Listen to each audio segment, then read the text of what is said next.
అందరూ కూడా చక్కగా ధ్యానపూర్వకంగా ఉండి దేవుని ఆజ్ఞలు మన హృదయాల మీద వ్రాయబడినట్టుగా మరి ఆ వాక్యాలు వింటే మన హృదయానికి మరి హృదయంలో వ్రాయబడతాయి తప్పకుండా.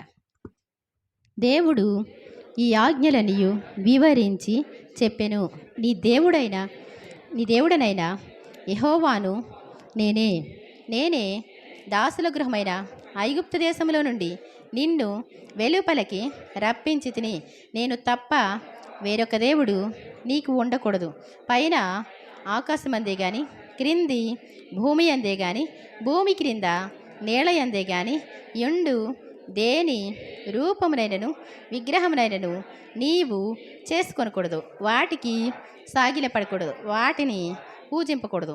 ఏలయనగా నీ దేవుడనైనా యెహోవానగు నేను రోషము గల దేవుడను. నన్ను ద్వేషించు వారి విషయములో 3-4 తరముల వరకు తండ్రుల దోషమును కుమారుల మీదికి రప్పించుచు, నన్ను ప్రేమించి నా ఆజ్ఞలు గైకొను వారిని 1000 తరముల వరకు కరుణించువాడనై యున్నాను. నీ దేవుడైన యెహోవా నామమును వ్యర్థముగా నుచ్చరింపకూడదు. యెహోవా తన నామమును వ్యర్థముగా నుచ్చరింపు వానిని నిర్దోషిగా ఎంచడు.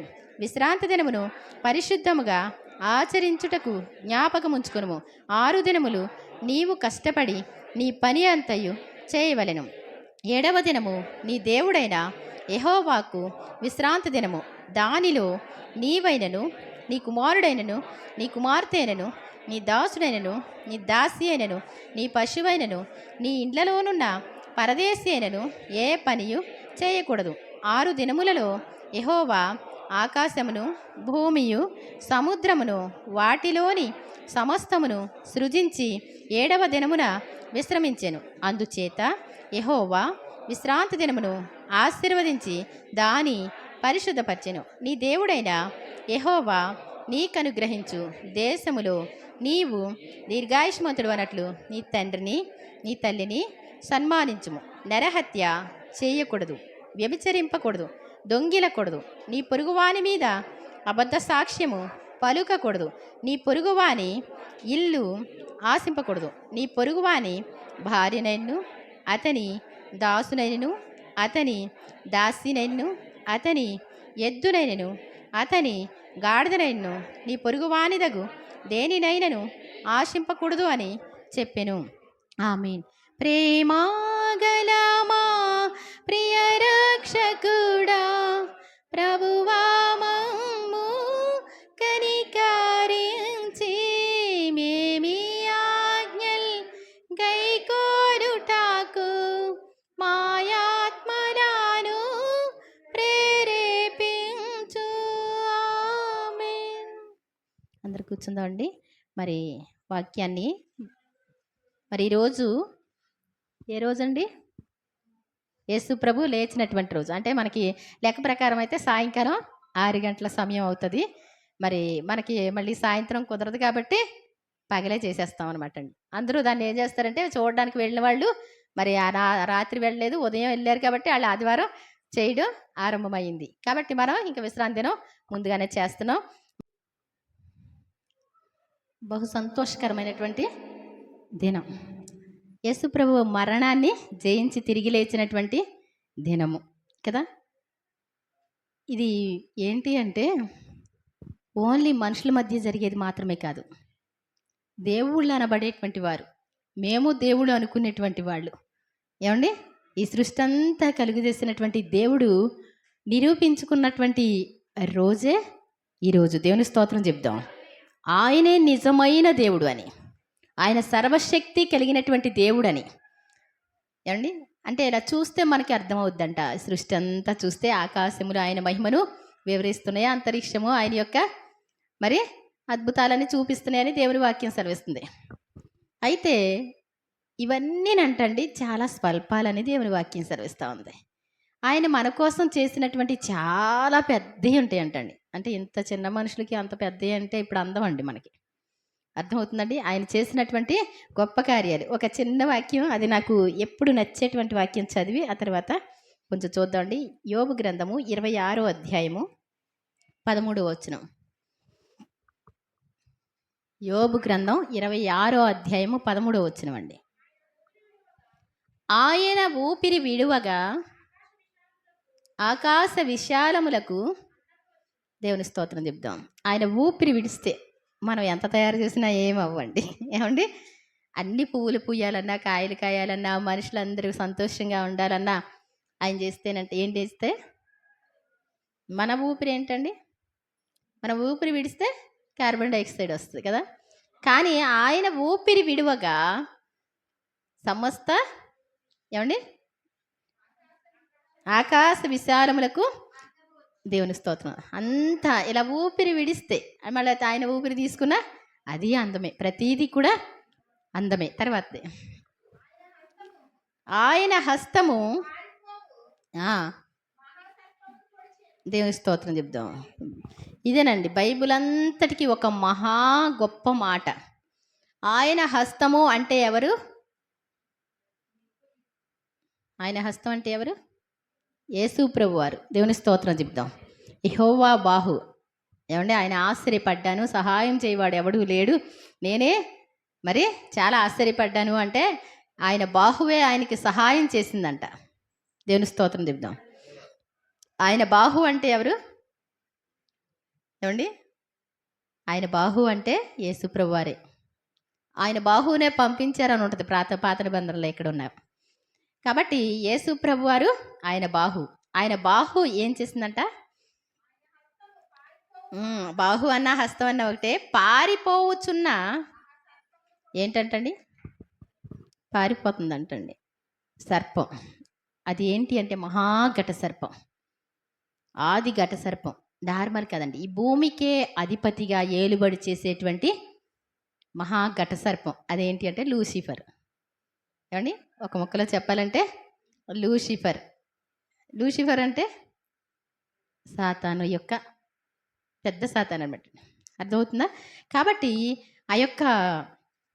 ఆ పాము పారిపోతున్నటువంటి ఆ యొక్క సర్పమును యెహోవా యొక్క బాహువు పొడిచెను. ఎప్పుడు పొడిచారంట? ఆయన కలువరి సిలువలో ఆయన ప్రాణం పెట్టినప్పుడు సాతాను యొక్క తల ఏమైపోయిందంట? చితికిపోయిందంట. ఓ మరణమా నీ ముల్లెక్కడ, ఓ మరణమా నీ విజయం ఎక్కడ అంటాడు.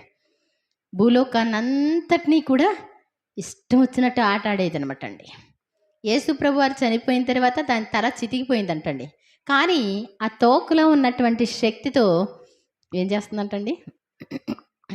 ఏం చేస్తుంది? తోకలో శక్తి ఉందంటండి.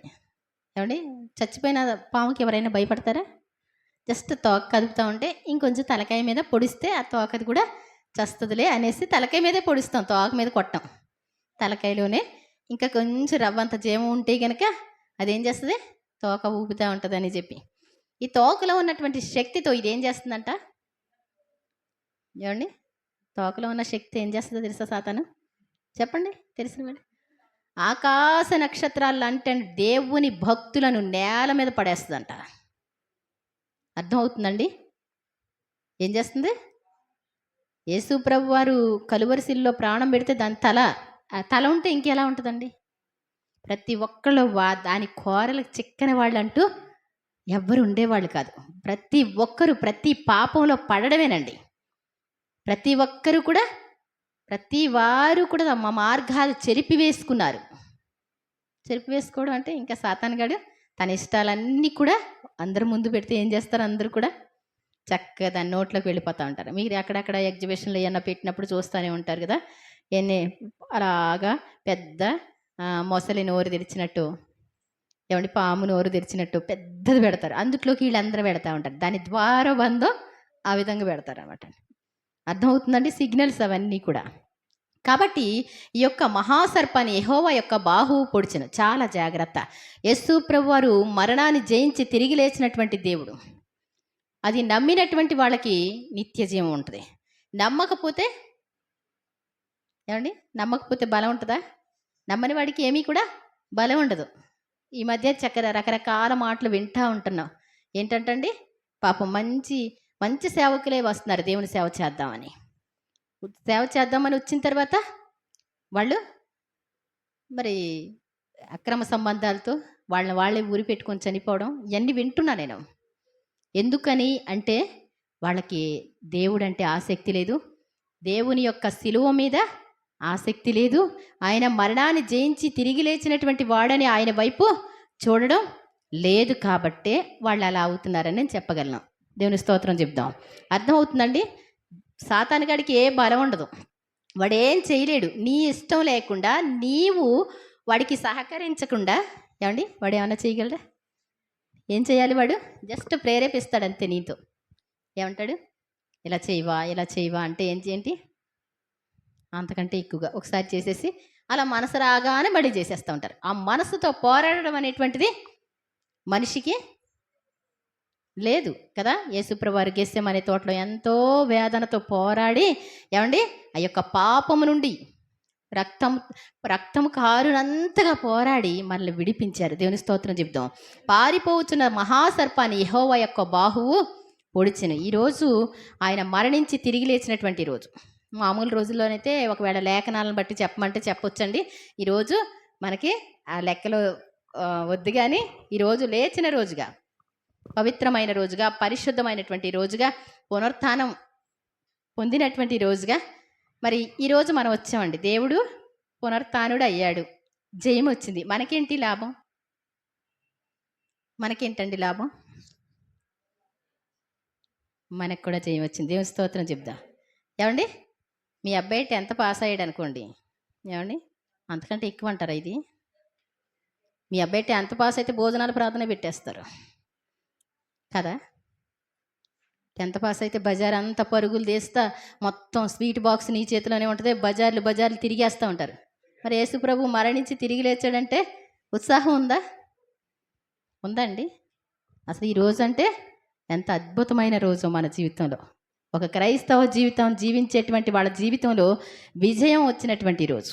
విజయం అంటే మామూలు విజయం కానే కాదండి. ఈ శరీరాన్ని, సాతాన్ని, లోకాన్ని జయించినటువంటి యేసు ప్రభువారు నీకు ఉచితంగా ఇచ్చేటువంటి రక్షణ. దేవుని స్తోత్రం చెప్దాం. అందరూ ఇలా నమ్మలేరండి, ఎంత సింపుల్గా నమ్మలేరు. అందరూ కూడా ఎంత సింపుల్గా నమ్మలేరు, అవునా కదా. మనకి నమ్మడానికి ఆయన కృప అనుగ్రహించారని దేవుని వాక్యం సెలవిస్తూ ఉంది. కాబట్టి ఏంటి అంటే మనం ప్రతి వాళ్ళం కూడా మరి యేసు ప్రభువారు జయించిన రీతిగా మనం కూడా జయిస్తామనేటువంటి ఆశతో ఆయన సన్నిధిలో ఉంటే ఆయన తప్పకుండా మనల్ని దీవిస్తారు. యేసు ప్రభువుని ఈ లోకంలో ఎవ్వరూ కూడా బంధించలేరు, ఎవ్వరూ పట్టుకోలేరు. ఏ మరణం కూడా ఆయన్ని ఆపలేదు, ఏ సమాధి కూడా ఆయన్ని ఆపలేదండి. ఆయన ఎంత తగ్గించుకున్నాడు అంటే చేపలు పట్టే వాళ్ళతో కలిసి చేపలు పడతా ఉంటే, ఏమండి అయ్యో బాబోయ్ మనం చనిపోతున్నాం అంటే మన ప్రక్కన వాళ్ళని కూడా లేపుతాం కదండి. ఏమంటామండి? అయ్యో భయంకరమైన గాలి దుమ్ము వచ్చేస్తుంది అంటాం కదా. అలా సముద్రంలో ఉండగా తుఫాను రేగినప్పుడు ప్రభువా మేము నశించిపోతున్నాం అని చెప్పారు అంతే, కానీ అద్భుతం జరుగుద్దని వాళ్ళకి తెలియదు. వెంటనే ఆయన లేచి ఏమన్నారు? లేచి గాలిని సముద్రాన్ని గద్దించగా మిక్కిలి నిమ్మడమైందంట. ఈయన ఎవరో, ఈయన ఎట్టివాడో, సముద్రము తుఫాను కూడా ఈయనకి లోబడుచున్నవని ఆశ్చర్యపడ్డారు. ఆయన ఎంత తగ్గించుకున్నారు. నేను ఇంత గొప్ప దేవుడని నిరూపించడానికి పేతురు గారిని, యాకోబు గారిని, యోహాను గారిని వెంట పెట్టుకొని ప్రార్థన చేయడానికి వెళ్ళి ఆయన రూపాంతరం పొందిన తర్వాత ఆయన వస్త్రాలు తెల్లగా మారిపోయినాయి అంటండి. ఏమండి అక్కడ మోషే, ఏలియాలు కనబడితే మనం కూడా ఇక్కడ పర్ణశాల వేసుకొని ఇక్కడే ఉండిపోదాం హాయిగా. ఏమండి మన జీవితంలో ఎక్కడ బాగుంటే అక్కడ ఉండాలనుకుంటాం కదా. అలా అనుకుంటే ఈ దర్శనాన్ని మీరు ఏం చేయొద్దు, నేను మృతుల్లోంచి లేచినప్పుడు వరకు కూడా మీరు ఎవరితో చెప్పొద్దు. అంటే ఏంటంటే ఆయన క్రీస్తు అని, ఈయనే నా ప్రియకుమారుడు, ఈయన అందు నేను ఆనందిస్తున్నానని పరలోకం నుండి అక్కడ శబ్దం వచ్చిందంట. దేవుని కుమారుడని ఎవరితో చెప్పొద్దు, మీరు వినండి అంతే. నేను చెప్పిన ఎల్లా మీరు చేయండి, మీకు పరలోకం ఉంటుంది. అన్ని రుజువులన్నీ ఇచ్చారండి. కాబట్టి నిజంగా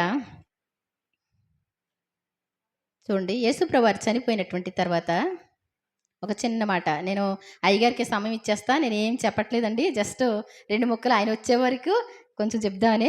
మత్తయి సువార్త 27వ అధ్యాయము 64వ వచనం. మత్తయి సువార్త 27వ అధ్యాయము 64వ వచనం. కాబట్టి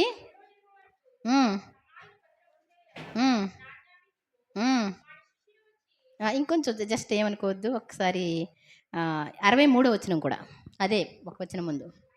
అయ్యా, ఆ వంచకుడు సజీవుడై ఉండినప్పుడు 3 దినములైన తరువాత ఏంటంటండి, ఆయన శిష్యులకైతే యేసుప్రభు వారు లేస్తారని లేదండి. వాళ్ళందరూ దుఃఖముఖులుగా ఉన్నారు, విచారంగా ఉన్నారు. ఇంకా మన ఆశలన్నీ ఏమైపోయినాయి. ఇప్పటి వరకు కూడా బజార్లో వెళ్తూ ఉంటే ఎంత అద్భుతాలో చెప్పలేం. ఆయన వాళ్ళ గురువుగారు వాళ్ళతో ఉంటే ఎంత సంబరంగా ఉండేవారు. ఇప్పుడు ఆయన్ని కొట్టి చంపేసి ఎంత దారుణంగా సిలువ వేసి సమాధి చేస్తే ఏమండి వాళ్ళు ఎలా ఉన్నారు? అసలు లేస్తారన్న ఆశతో కాదండి, వాళ్ళు భయంగానే ఉన్నారు అంతే. కానీ మరి అక్కడ ఉన్నటువంటి ఆ భటులు కానీ సైనికులు కానీ మరి రాజు దగ్గరికి వెళ్ళి మరి ఏమని చెప్తున్నారంట, అయ్యా ఆ వంచకుడు ఏంటంటండి, ఎవరంట యేసుప్రభు వారికి వంచకుడు అంటే ఏంటండి? ఎంతో ఎవరిని మోసం చేశారండి ఆయన, ఎవరిని కష్టపెట్టారండి ఆయన. కానీ వాళ్ళ అంధకారమైనటువంటి మనసు, ఆ వంచకుడు సజీవుడై ఉండినప్పుడు ఏం చెప్పాడంటండి, 3 దినములైన తర్వాత నేను లేస్తాను, మృతుల్లోంచి లేస్తానని చెప్పారు. ఆ మాట మాకు జ్ఞాపకం ఉన్నది. దేవుని స్తోత్రం చెప్దాం. మామూలు శిష్యులకైతే ఎవరికి వాళ్ళకి ఏం గుర్తుండదు. మామూలు శత్రువులు అయితే ఏం చేస్తారు, ఎక్కడ తప్పు పడదామని అలా పట్టుకుంటారు కదా. చదవండి. జ్ఞాపకం ఉన్నది. కాబట్టి 3వ దినము వరకు ఏం చేయాలంటండి, సమాధిని భద్రం చేయాలి. ఏమండి, భద్రం చేయాలి. భద్రం చేయాలంటే ఏం చేయాలండి? సమాధిని తీసుకెళ్ళి ఎక్కడో దాచిపెట్టాలంటే కుదరదు. అది ఏమండి, అది పెద్ద తోట, ఒక ధనవంతుని యొక్క సమాధి. అది రాతిని తొలిపించినటువంటి సమాధి. అది ఎక్కడికి కదలదండి, ఇంకేం లేదండి. ఏమండి, రాతి తొట్లు ఉన్నాయి అనుకోండి, ఎలా ఉంటాయండి? అలాగే ఉంటాయి కదా, నీట్గా అలాగే ఉంటాయి. మొన్న ఒకసారి కాపుల బజార్లోనే చూశాను, భలే ఉంది తొట్టి అనుకున్నాను. అవి చెక్కు చెదరవండి. ఇక్కడ యేసు ప్రభు యొక్క రాతి సమాధి. అది ధనవంతుని యొక్క సమాధి కదా, అరిమతీయ యోసేపు సమాధి. కాబట్టి కట్టించుకున్నటువంటి సమాధి అది ఒక తోటలో ఉంటుంది. కానీ అక్కడ ఏం చేయాలంట, భద్రం చేయాలంటండి.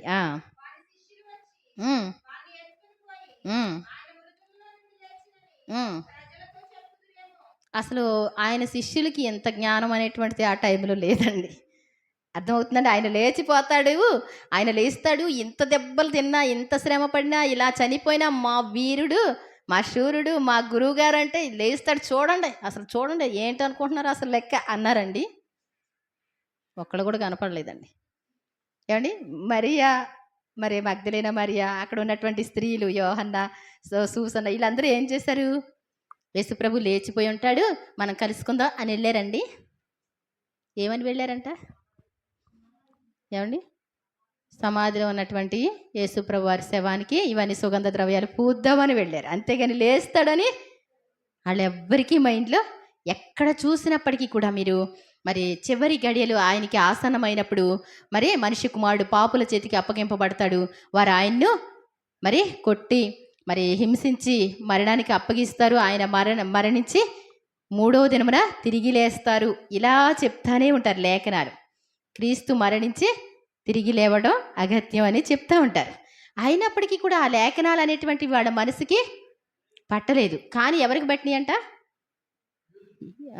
యూదులు, అక్కడ ఉన్నటువంటి సైనికులు వాళ్ళందరూ ఏమన్నారంటండి, ఆ వంచకుడు బ్రతికుండంగా ఇలా చెప్పాడండి, మాకు గుర్తుందండి, మీరు సమాధిని చాలా స్ట్రిక్ట్గా ఏం చేయాలి, మీరు దాన్ని భద్రం చేయాలండి.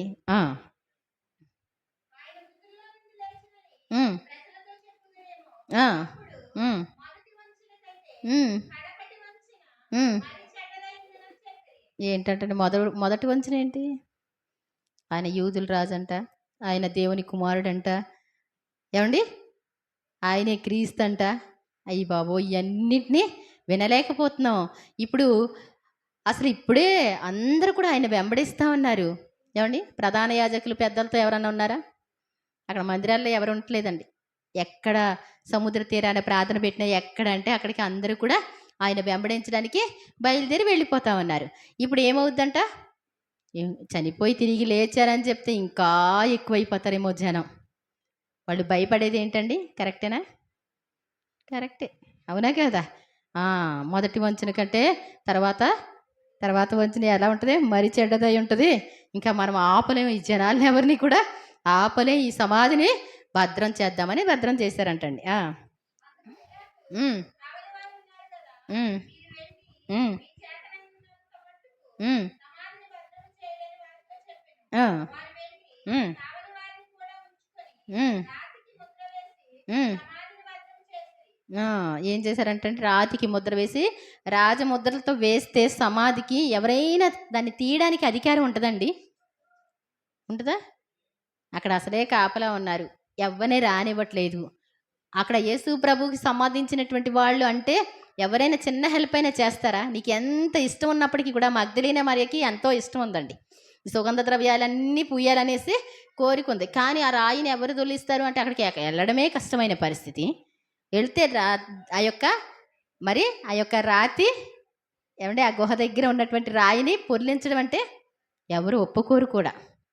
అలాంటి పరిస్థితిలో వాళ్ళకి ఎంతో కష్టమైన పరిస్థితి ఉంటే ఏంటంటండి ఆ రాయిని ఎవ్వరు పొర్లిస్తారా అనుకొని ఏం చేసిందంటండి ఉదయం తర్వాత విశ్రాంతి దినం గడిచిపోయిన తర్వాత ఆదివారం తెల్లవారుచుండగా రాగానే ఆ, ఉమ్, ఇదిగో ఆ, దేవుని స్తోత్రం చెబుతాం పరలోకము నుండి దిగి వచ్చి ఏం చేస్తుందంటండి దేవుని యొక్క దూత పరలోకము నుండి తెల్లవారుజామున ఏమండి ఏమండి అంటే మాకు మాకు లెక్క ఎలా అంటే విశ్రాంతి దినం గడిచిపోయిన తర్వాత మరి అన్నట్లు లెక్క వస్తుంది మరి దేవునికే తెలుసు అంతా కూడా ఈ లేఖనాల ప్రకారం అని అలా కరెక్ట్గా వచ్చింది కాబట్టి కాబట్టి పరలోకము నుండి దేవుని దూత దిగి వచ్చి రాతిని పొర్లించి దాని మీద కూర్చుండేను అప్పుడు దేవుని స్తోత్రం చెప్దాం మహాభూకంపము కలిగెను ఉమ్, ఉమ్, ఉమ్.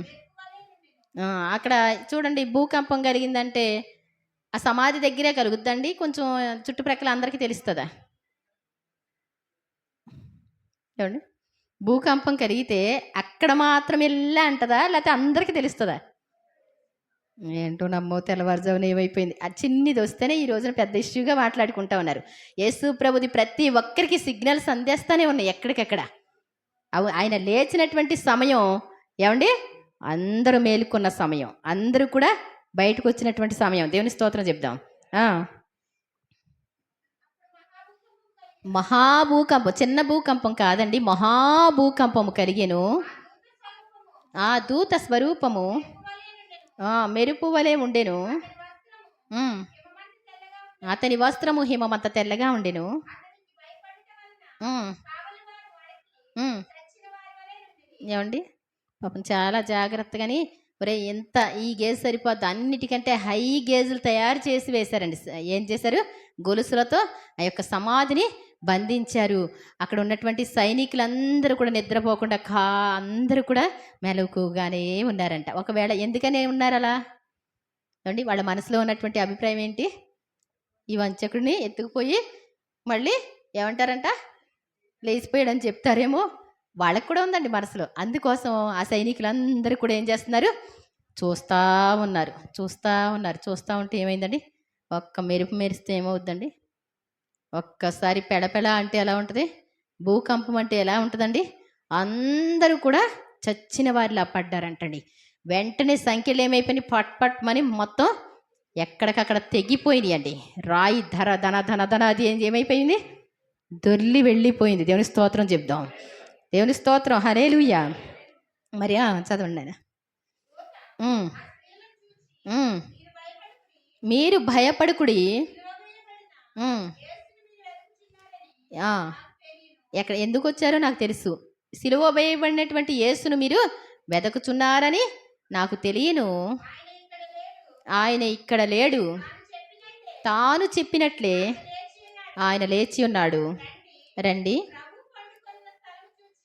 ప్రభువు పండుకున్నటువంటి స్థలం చూడ్డానికి చూచి త్వరగా వెళ్ళి ఆయన మృతులలో నుండి లేచి ఉన్నాడని ఎవరికంటండి?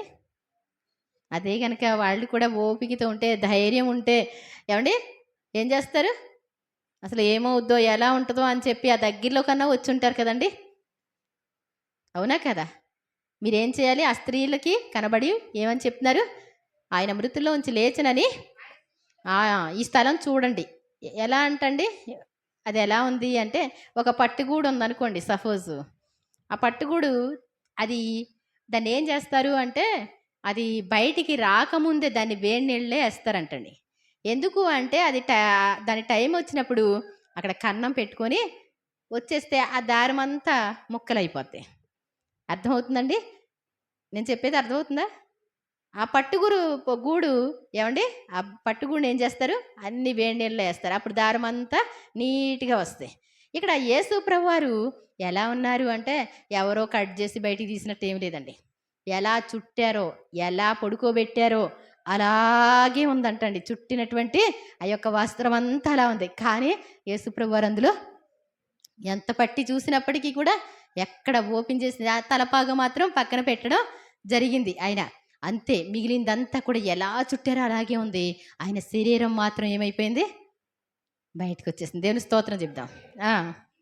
హ్మ్. హ్మ్. ఆయన ముందుగా వెళ్తున్నాడు. మీకంటే ముందు వెళ్తున్నారు. మీరు వెళ్ళండి. వెళ్ళి శిష్యులకు కూడా చెప్పండి ఈ మాట. ఆ! హ్మ్. ఆ! ఎక్కడ చూసినప్పటికీ కూడా దేవుని దూతలు ఎలా చెప్తారంటండి, ఇదిగో నేను చెప్పి తిని ఇలా అంటా ఉంటారు. ఏంటి అంటే చెప్పవలసిన మాట చెప్పేసిన తర్వాత మరియ దగ్గరికి మరి గబ్రియేల్ అనేటువంటి దూత వచ్చినప్పుడు కూడా అలాగే చెప్పడం జరుగుద్ది. వాళ్ళకి ఇవ్వబడినటువంటి ఆజ్ఞను తీసుకొని అక్కడికి వచ్చి మనలాగా సరదాగా మాట్లాడేటట్టు కాదండి. ఆ మాట చెప్పడం, ఇదిగో మీకు చెప్పాను. ఈ మాట నేను చెప్పాను అని రుజువు అనమాట అండి. అలా అంతలోకి వీళ్ళు పరిగెత్తుకుంటా వెళ్ళారండి. మనకి చదివాం కదా, అర్థమైంది. మరి వెళ్ళినప్పుడు ఆహా! లేసిపోయారమ్మా? మేము వద్దాం అనుకున్నామమ్మా అన్నారండి. మాకదే ఉంది మనసులో. అసలు ఆయన లేఖనాలే గుర్తొస్తున్నాయి మా మనసులో. ఆయన చనిపోవడని తెలుసు, లేస్తాడని తెలుసు. ఇదే కలలు కంటున్నాం అన్నారండి. ఏమన్నారంట? వాళ్ళ మాటలు వీరికి వెర్రి మాటలుగా ఉన్నాయంటండి. అంటే ఏంటి? అంటే అస్సలు బుర్రలోకి ఎక్కలేదండి. యేసు ప్రభువారు నేను చనిపోయి తిరిగి లేస్తానని చెప్పినటువంటి మాట ఏమాత్రం కూడా వాళ్ళకి ఎప్పుడు కూడా ఎన్నో సార్లు చెప్తాడాయన. ఏవండి? ఎన్నో సార్లు నేను పొందవలసినటువంటి బాప్తిసం ఉంది. నేను అందుకోసమే మరి చాలా వేదన పడుతున్నాను. ఈ యొక్క బాప్తిసం అంటే ఏంటి? మరణం అనేటువంటిది. అర్థమవుతుందండి? మామూలు విషయం కాదు. చిన్నగా కాదు. అసలు ఆయన ఎలా లేయిస్తాడో కూడా తెలియని విషయం. ఆళ్ళ కళ్ళ ముందే చిత్రవద అయిపోయిన ఆయన లేయిస్తాడా అంటే లేఖనాలను బట్టి చూస్తే నమ్మాలి. కానీ వాళ్ళకి లేఖనాలు కూడా గుర్తు లేవండి. కానీ వాళ్ళు అమాయకంగా వచ్చి ఇష్టంగా వచ్చినందుకు మరి దేవుని దూత వాళ్ళకి చెప్పడం జరిగింది. మీరు వెళ్ళి మీ సహోదరులైనటువంటి నా శిష్యులకు కూడా ఈ మాటలు తెలియచెప్పమన్నప్పుడు పేతురు గారు ఏం చేశారంట, ఆ మాట వెంట కాస్తంత ఆసక్తి కలిగిన వాడు కాబట్టి అన్నీ కూడా చేసి చూద్దాం అనుకునేవాడు కాబట్టి ఏం చేశాడంటే పరిగెత్తుకుంటా వెళ్ళిపోయి సమాధిలోకి వెళ్ళి ఏమండి వంగి చూసి నారబట్ట పెట్టబడి ఉంటే తలపాగా ప్రక్కన పెట్టి ఉండటం అంతా చూసి ఏమండి నిజమే, వెంటనే యేసుప్రభు వారు ఎక్కడికక్కడ ప్రత్యక్షమై ఆయన వారిని బలపరచడం జరిగింది. దేవుని స్తోత్రం చెప్దాం. మరి నిజమే, మనందరికీ కూడా కనపడ్డారు ఆయన అని చెప్పినప్పుడు ఏమన్నారంటండి? 10 మందే ఉన్నారు అప్పుడు ప్రస్తుతానికి. తోమా గారు ఏమన్నారండి? కనపడ్డారా? నిజంగానేనా? నిజంగా కనపడ్డారా? అసలు అంటే అంత అలా చనిపోయిన తర్వాత తిరిగి లేవడం అనేటువంటిది నమ్మశక్యంగా లేదనమాట అండి. ఆయన యొక్క గొప్పతనం ఎవ్వరికీ కూడా అర్థం కాలేదు. అలాంటి పరిస్థితిలో అదే గనక నేను ఉంటే ఒక్కసారి ఎలా అంటండి, చనిపోయిన వాళ్ళు ఎలా ఉంటారో తెలుసా? లేకపోతే భూతాలు దెయ్యాలు ఎలా ఉంటాయో తెలుసా అని తన మనసులో ఉన్నటువంటి అభిప్రాయం. ఒక్కసారి ఇలా పట్టుకొని చూస్తే దొరికితే శరీరంతో ఉన్నట్టే. అవునా కదండి? అతని మనసులో ఉన్నటువంటి అభిప్రాయాలు. అంటే నాకే తెలివితేటలున్నాయి, నాకే జ్ఞానం ఉంది అనుకుంటారు కదా. అలా అన్నప్పుడు వెంటనే మరి ఒకసారి అతను ఉన్నప్పుడు కూడా ప్రత్యక్షమయ్యి మరి ఏమన్నారండి? వాళ్ళు చూచి నమ్మిన వారి కంటే చూడక నమ్మిన వారి ధన్యులని వారి హృదయ కాఠిన్యాన్ని బట్టి వాళ్ళని గద్దించట. ఒకసారి నీవు అవిశ్వాసవి కాక విశ్వాసమై ఉన్నట్లు ఒకసారి ఇలా చేయి పెట్టి చూడు, నాకున్నట్టుగా ఈ ఎముకలు ఈ యొక్క మాంసము భూతానికి ఉండవు. ప్రతి చోట రుజువులు ఆయన ఇచ్చుకోవడం జరిగిందండి. కాబట్టి నిజంగా ఆయన మరణించి తిరిగి లేచాడు అని వాళ్ళు తర్వాత ఎలా మారారంటే, అప్పటి వరకు ఎరగనని చెప్పి బొంకినటువంటి వాళ్ళు, అప్పటి వరకు కూడా మన ఆశలు నిరాశలైపోయినాయి అని చెప్పినటువంటి వాళ్ళు ఎలా మారారు అంటే చాలా అద్భుతంగా వాళ్ళని దేవుడు వాడుకోవడం జరిగిందండి. ఒకసారి జస్ట్ ఇంకా ఒక్క కొటేషన్ చూపించేసి మీకు చూడండి. యేసు ప్రభువారు కూడా మరి ఎంఐ అని గ్రామటువంటి ఆ యొక్క వాళ్ళు నడిచి వెళ్తుండగా వాళ్ళు మాట్లాడుకుంటుంటే ఆయన వాళ్ళతో పాటు వెళతా ఉన్నారు. నడుచుకుంటా ఏమన్నారండి ఆయన? ఎవరి కోసం మాట్లాడుకుంటున్నారు మీరు? ఏంటి ఇవన్నీ కొత్త విషయాల్లా ఉన్నాయి ఏమండి?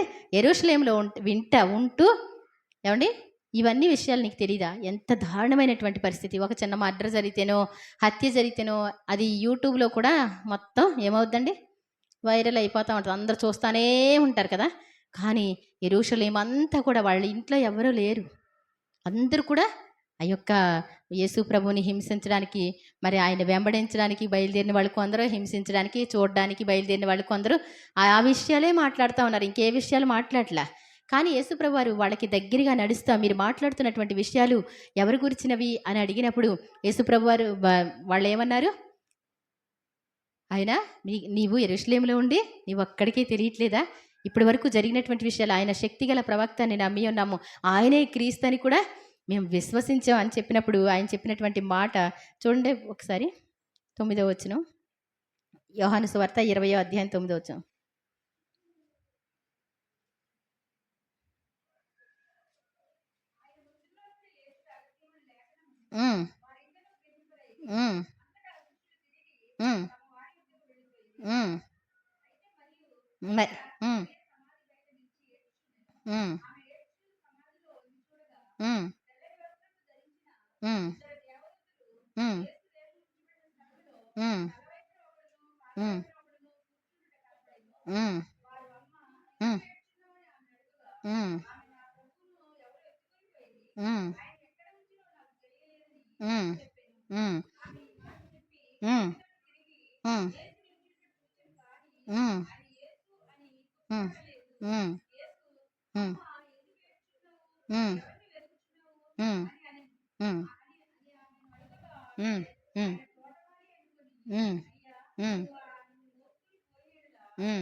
అని పిలిచాను. ఇక్కడ చూడండి, నిజంగా వాళ్ళందరూ తనైతే అంటే ఇది వేరే సందర్భం. తను వెళ్ళడం వాళ్ళకి చెప్పడం ఒక అధ్యాయంలో వ్రాయబడింది. ఇక్కడ మాత్రం ఏమంటే ఆమె ఏడుస్తూ ఉంది.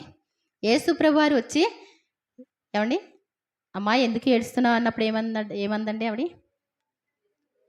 నా యేసుని ఎవరో ఎత్తుకొని పోయారు, తోటమారి అనుకొని నా యేసుని ఎవరో ఎత్తుకొని పోయారు. ఒకవేళ మీరు కనుక చూస్తుంటే కనుక ఇస్తే ఏం చేసుకుంటానండి?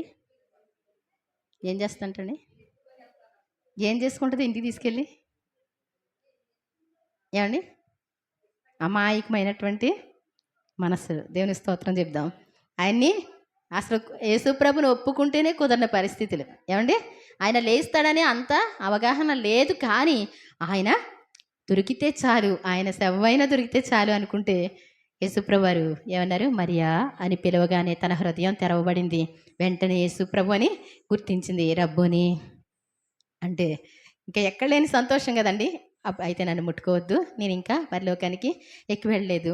మరి నా శిష్యులు మీ సహోదరులు వాళ్ళ దగ్గరికి వెళ్ళి నేను లేచి ఉన్నానని చెప్పమని అంటే ఆవిడ సంతోషంతో పరిగెత్తుకు వెళ్ళి చెప్తా ఉంటే వాళ్ళు నమ్మలేనటువంటి పరిస్థితులు మనం చూస్తూ ఉంటాం. కానీ నిజంగా దేవుడు ఎక్కడైనా సరే లేవాలి. ఆ తర్వాత మరి పేతురు గారు కూడా వాక్యం చెప్తా అంటారు, జీవాధిపతిని మీరు చంపారు, దేవుడు ఆయన్ను మృతుల్లోంచి తన శక్తిని బట్టి లేపారు అని ధైర్యంగా సువార్త ప్రకటించడం. అక్కడ అద్భుతం జరిగితే చాలండి. ఏమండి? వాళ్ళు ఊరుకునే వాళ్ళు కాదు. అయినప్పటికీ కూడా డేరుగా వాళ్ళు సువార్త ప్రకటించగలిగారు. దేనికంటే ఈ యొక్క పునరుత్థాన యొక్క శక్తి. యేసు ప్రభుని పూర్తిగా నమ్మగలిగారు. ఆయన చనిపోయి తిరిగి లేచిన తర్వాత ఆయన యొక్క శక్తిని విశ్వసించగలిగారు. మరి చూడండి, అందరూ కూడా దేవుళ్ళు అనేసి అందరం మొక్కుతా ఉన్నారు. ఏమండి? యేసు ప్రభు గారు కూడా అలాగే చనిపోయి లేవకుండా ఉంటే ఎంత చెప్పనవసరం లేదండి మనం. ఆయన ఎంత మన కోసం కష్టపడినప్పటికి కూడా మనం ఎంత చెప్పుకోవాల్సిన పని ఏమీ లేదు, అందరితో సమానం అన్నట్టు. అవునా కాదండి? ఆయన ఈ లోకంలో అంత రుజువులు ఇచ్చారు. ఆయన మరణించి తిరిగి ఎవ్వరు, చాలామంది నన్ను సజీవ దహనం చేయండి అంటే సైతాను కూడా అలా అనిపిస్తుందండి పాపం. యేసు ప్రభులాగా నువ్వు కూడా లేస్తావు అని చెప్తే వీళ్ళు ఏం చేస్తారు, సజీవ దహనం చేయించుకున్న వాళ్ళు బోళ్ళంత మంది చనిపోవడం జరిగింది. ఎవ్వరి సమాధులు కూడా తెరవబడలేదు, యేసు ప్రభు వారి సమాధి మాత్రమే తెరవబడింది. కాబట్టి ఆయన పునరుత్థానుడు అయ్యాడు అని ఈ రోజు కూడా మనకి రుజువుగా ఉంది. ఆయనతో పాటు ఆయన ఆ బాప్తిసం తీసుకొని మనం ఆయన నమ్మితే మనం కూడా ఏం చేస్తామండి, మనం కూడా పునరుత్థానం పొందుకుంటాం. దేవుని స్తోత్రం చెప్దాం. చనిపోయిన ప్రతి వ్యక్తి కూడా మళ్ళా తిరిగి లేవాలి. ఎందుకు లేవాలి? దేవుని న్యాయపీఠం ఎదుట ప్రతి ఒక్కరూ నిలబడాలి. అంతేగాని గాల్లో కలిసిపోదాం. మనిషి యొక్క జీవితం ఎలాగో అలా బ్రతుకుదాంలే, ఏమండి నచ్చినట్టు ఒక కొబ్బరికాయ కొడితే అయిపోద్దులే దేవునికి, ఏమండి మనం నచ్చినట్టు ఉండొచ్చు, ఆ దేవుని స్మరించుకున్నట్టు ఉండొచ్చు అని అలా చేస్తున్నారు. కానీ నిజంగా దేవుడు చాలా సింపుల్గా, ఏ కష్టం అనేటువంటిది లేదండి. నువ్వు చేయవలసిందంతా ఆయన భరించేశారు. ధర్మశాస్త్రానికి సమాప్తి అయి ఉన్నాడంట. నువ్వు చేయవలసిందంటూ ఏమీ లేదు. ఆయన్ని విశ్వసించి ఆయన కోసం కొంచెం యథార్థంగా నీతిగా భక్తిగా ఉంటే చాలు. నువ్వు కష్టపడిన అవసరం ఏమీ లేదు. ఆయనతో పాటు మరి నువ్వేం చేస్తావు?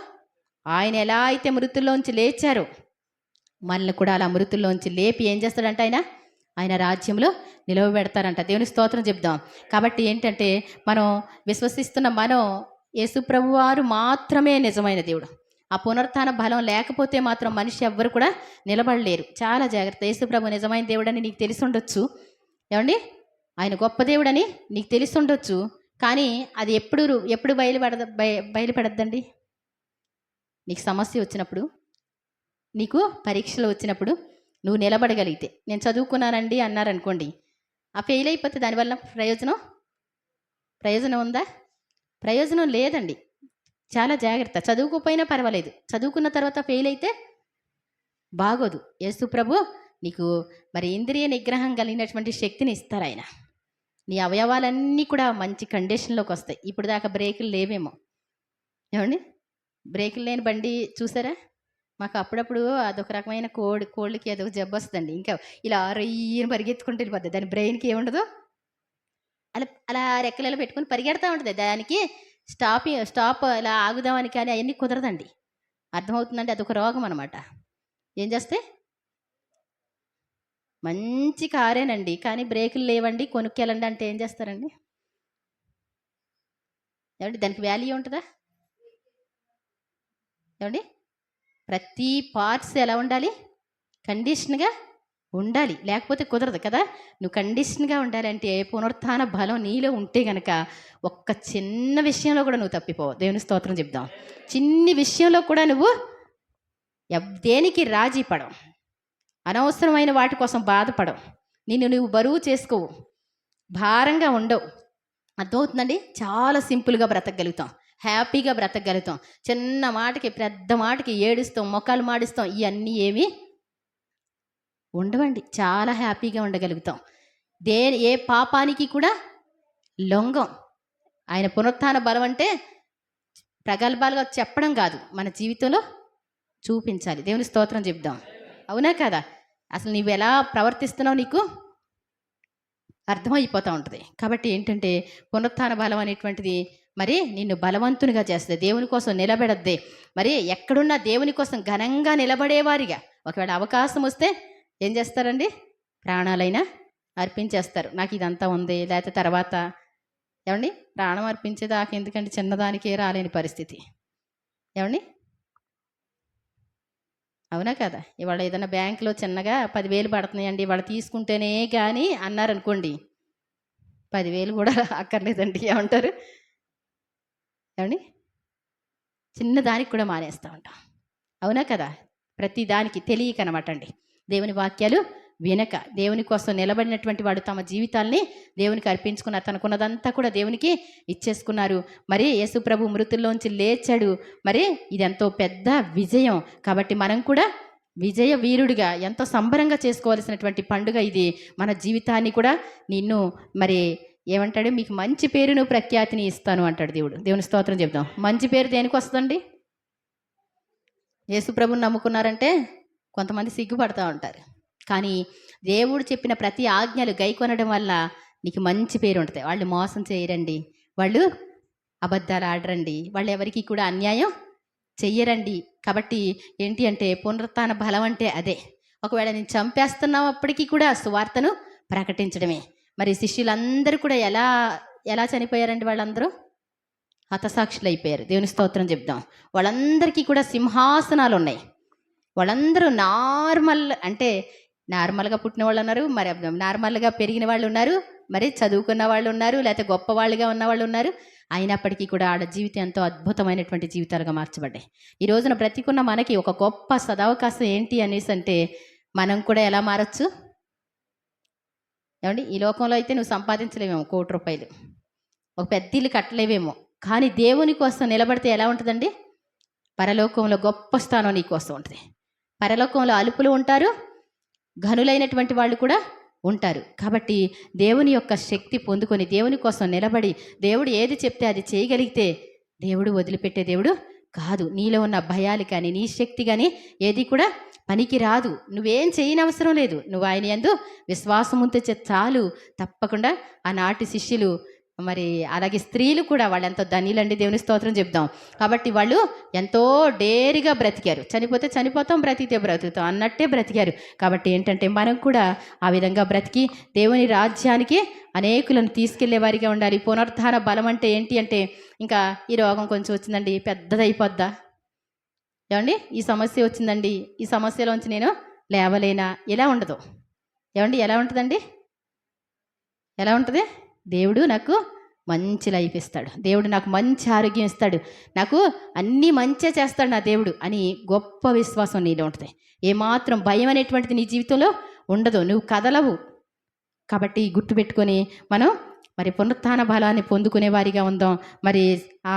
మరి నమ్మనటువంటి లేఖనాలు నమ్మనటువంటి మందమతుల్లా మనం ఉండకూడదు. ఆయన సజీవుడిగా రాబోతూ ఉన్నాడు. ఆయన లేఖనాలన్నీ గుర్తు చేసుకొని రెండవ రాకడలో ఆయన ఎదుర్కోవడానికి ప్రతిరోజు ప్రార్థన విజ్ఞాపనలతో ఏం చేయాలి? ప్రభువా, ప్రతి విషయంలో కూడా మమ్మల్ని నిలబెట్టమని. జయించిన వారు మాత్రమే దేవుని రాజ్యంలో ఉంటారండి. ఎవరుంటారు? జయించిన వారు మాత్రమే ఉంటారు. జయ జీవితం. నీ ఎదురుకుంటే చిన్న పాపం తీసుకొచ్చి పెడితే, డబ్బు పెడితే, ఏమండి, కొంతమంది డబ్బు వలన ఏం చేస్తారు? తమను తామే పొడుచుకున్నారు, సేవను వదిలిపెట్టేసుకున్నారు. కొంతమంది స్త్రీల వలన తప్పిపోయిన వారిగా ఉన్నారు. కొందరు సాతాను యొక్క ప్రలోభాలకి లొంగిపోయినటువంటి వారిగా ఉన్నారు. ఇవన్నీ కూడా అంతకుముందు అలా ఉన్నా కానీ దేవుడి యొక్క పునరుత్థాన శక్తి వలన వాళ్ళు పరిశుద్ధాత్మను పొందుకున్న తర్వాత వాళ్ళు ఈ లోకాన్ని లక్ష్య పెట్టలేదు, ఈ జీవితాల్ని లక్ష్య పెట్టల, ఈ కష్టాలను లక్ష్య పెట్టల, ఈ శ్రమల్ని వారు ఎన్నిక చేయలేదు. ప్రభువుకు నామం నిమిత్తం ఈ దెబ్బలు తినటం కూడా మహాభాగ్యం అనుకున్నారంటండి. దేవుని స్తోత్రం చెప్దాం. కాబట్టి దేవుని కోసం మరి సంతోషంగా సంబరంగా మనం బ్రతకాలి తప్ప ఏడుపు మొహాలతో ఏదో మామూలుగా వస్తున్నామా వెళ్తున్నామా ఎలాగండి? ఏమండి, అన్నీ అడ్లే వస్తాయండి, ఆటంకాలే వస్తాయండి. ఏమండి, పండగలండి రండి అంటే ఏం చేస్తారండి? పండగలకి రాలేరు, విశ్రాంతి దినాలకి రాలేని పరిస్థితి. మమ్మల్ని నడిపించండి ప్రభు అని ప్రార్థన చేసుకుంటే దేవుడు తీసుకొస్తారు. మిమ్మల్ని మంచి భక్తులుగా దేవుడు తయారు చేస్తారు. ఈరోజు ఆయన సన్నిధిలో ప్రార్థన చేద్దాం. అలాగే అయ్యగారు మరి ఆయనే ఫోన్ చేస్తారు అనుకోకుండా, అమ్మ బాగున్నారని, తప్పకుండా రండి అని చెప్పాను. మరి అయ్యగారికి ఈ సమయాన్ని ఇవ్వడం, మరి రండి ఒకసారి అయ్యగారు.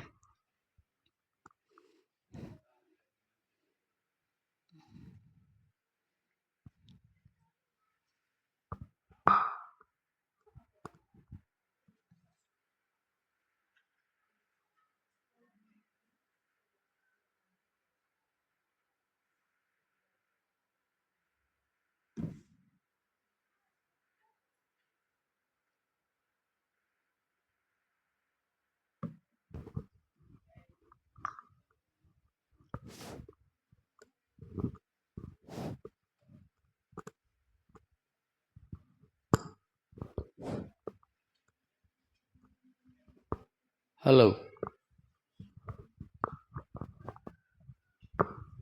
దేవునికి స్తుతులు. కూడి వచ్చిన మీ అందరికీ కూడా వందనాలు. టైము చాలా అయింది, 2 అయ్యింది.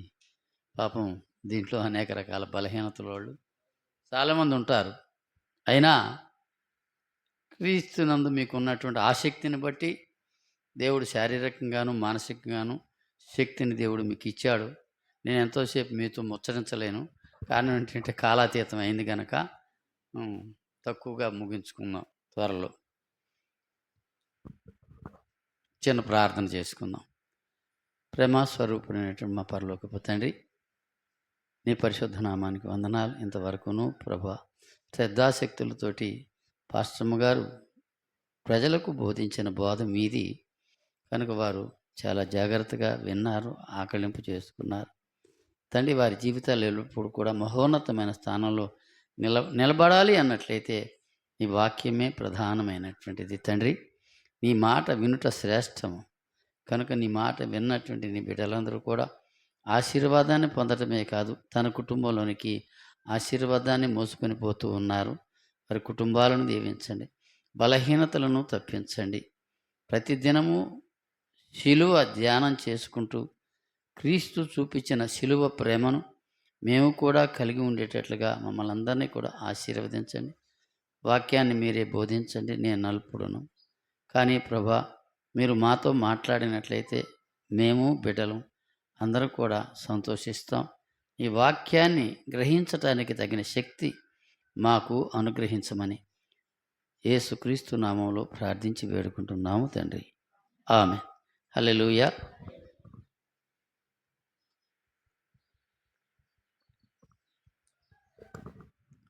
మానవుడు మొట్టమొదట ఎక్కడ పాపం చేశాడు అమ్మా?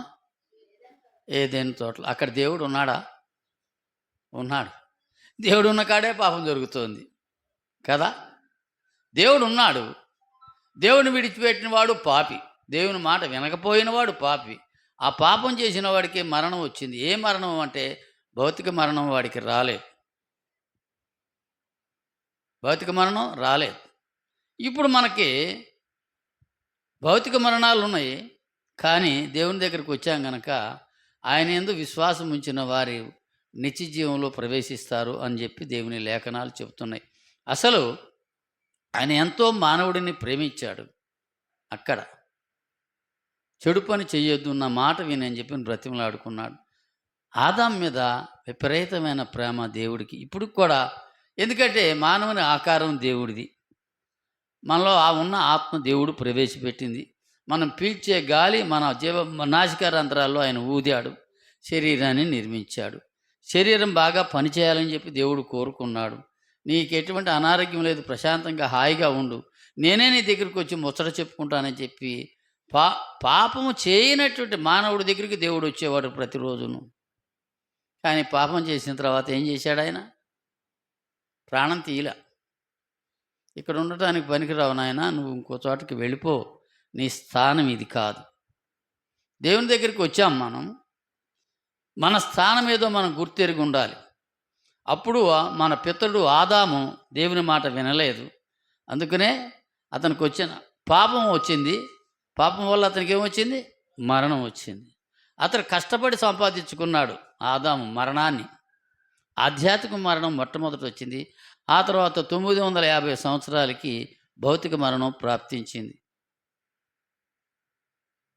ఇప్పుడు మనకి మరణం లేకుండా చేసి నిత్య జీవాన్ని ఇవ్వటానికి యేసుక్రీస్తు ఈ లోకానికి వచ్చాడు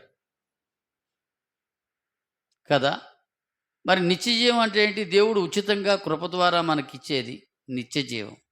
ఇది వరం మనకి ఇచ్చింది, అది శాపం. కోరి జీతం ద్వారా తెచ్చుకున్నాడు ఆదాము. ఇప్పుడు యేసుక్రీస్తు ద్వారా మనకు నిత్య జీవం వచ్చింది. నిత్య జీవం అంటే నిత్యము జీవించటం. దేంట్లోకి? దేవుని దగ్గరికి వచ్చాం కనుక ప్రతి గడియ, ప్రతి క్షణము మీది కాదు. ఏమాత్రం మీ ఆలోచనలో పెడుత్రోవ పట్టినా, ఆయనకు అనుకూలంగా మన జీవన విధానం కొనసాగపోయినా మనలో నుంచి పరిశుద్ధత కోల్పోతాం కదా. కానీ దాన్ని కాపాడుకునే బాధ్యత మనదే. ఎవరు మాట వింటమంటే ఏమిటి? దేవుని దగ్గరికి వచ్చావు, మాట విని అనుసరించి నడువు, పాటించు. పఠిస్తున్నాము దాని బాగా గ్రంథాలను, పాటించేవారు తక్కువగా ఉంటున్నారు. పాటింపు లేనటువంటి పఠన ఉపయోగం లేనటువంటిది. శ్రావ్యంగా కీర్తన పాడతారు, కానీ నేను బాగా పాడాను అనుకుంటాడు, అతిశయపడతాడు.